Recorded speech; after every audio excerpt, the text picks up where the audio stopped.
Hi all, today we are going to cover an programming example to fill the n number of empty racks with pallet by using a robot. So in this programming we are going to use the while do loop. So here we are having n number of racks and here the n is 20. So we are having 20 number of racks. In this the empty racks are 3 and 4. So this empty rack has to be filled by the robot. So this command to fill the empty racks will be given by the PLC. So our programming would be done inside the PLC, in which we have to find the empty rack and give the command to the robot so that robot can fill the empty racks. So in this the PLC input side we are having a start push button, that is to start with the process. J0, J1, J2 are a series of array of integers, and J0, J1, J2 are sensors in each rack. If J0 is 0 means the pallet is present at rack 1, and if J1 is 0 means the pallet is present at rack 2. If the pallet is absent, the sensor signal will be 1, means for the rack 3 the J of 2 will be 1. So we are having 20 racks, so we are having here 20 number of sensors. Similarly, on the output side we would be having 20 commands. This command will be given to the robot to fill the rack. For the command R0, the pallet will be kept at rack 1. Similarly, for the R1 command, the pallet will be kept at rack 2. So the PLC would be giving a signal to the robot, and the robot will be performing its own operation. So we won't be covering the logic of the robots. We would be covering just on the PLC part, in which we have to find the empty rack and give the command to the robot. There are three types of programming method for programming this logic. The first one is the simplest method. In this we can use the if statement, but in the simple programming our programming length becomes very big. If my n is 100, then 100 times we have to write the if statement. So in the simple type of programming our programming length may increase. And the second method is by using a function block. We can create a function block and call the function block every time. But in this case also, if my n is 100 times I have to call my function block. So by using the function block also our program length will increase. The simplest method to do this programming is by using a while loop. If I am using a while loop, my program length won't increase. If my n is 100 or 1000, the program length will remain same. Only by changing the few parameters we can achieve that. So while loop would be the most effective method in such cases. Let us start with the programming. In the global variables we have declared two arrays, that is j and r, which is having a length of 20, as our rack number is also 20, so we have made an array of 20. Similarly, for the r also we have created an array which is having a length of 20. Here I is the integer which is used to create the array number for j, that is the sensor present in each rack, and the k integer is used to create the array number for r.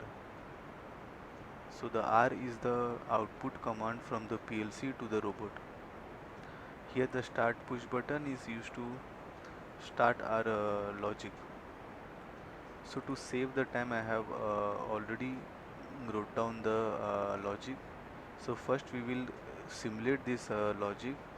After then we will see how the program is being written. So here J0, J1, J2 are the sensors present in each rack, and R0, R1, R2 are the command from PLC to the robot.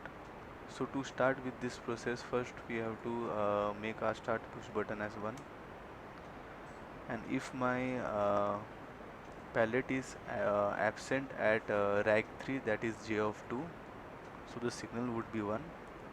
So in this case my PLC should give an command to the robot, that is R2, and after the filling of the pallet in this rack it will become 0.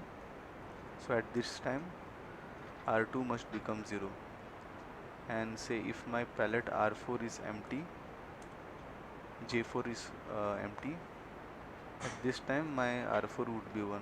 So this logic is being working, but we have to understand this in the program. Here initially I and k will be 0, as I and k is used to create the array number for J and R. So the value should start from the 0. Here when the push button is 1, our logic must be executed. So our entire logic is being written inside this if statement. So while I is less than 20, we are having the rack as 0 to 20, that's why we have written I is less than 21. So if my rack is say 100, here instead of 21 it will become as 101. After then it will check for the each sensors J of I. So initially my I is 0. So my I, if I am making as 1, this block of statement would be executed. So in this case my R of k will be 1, that is R of 0,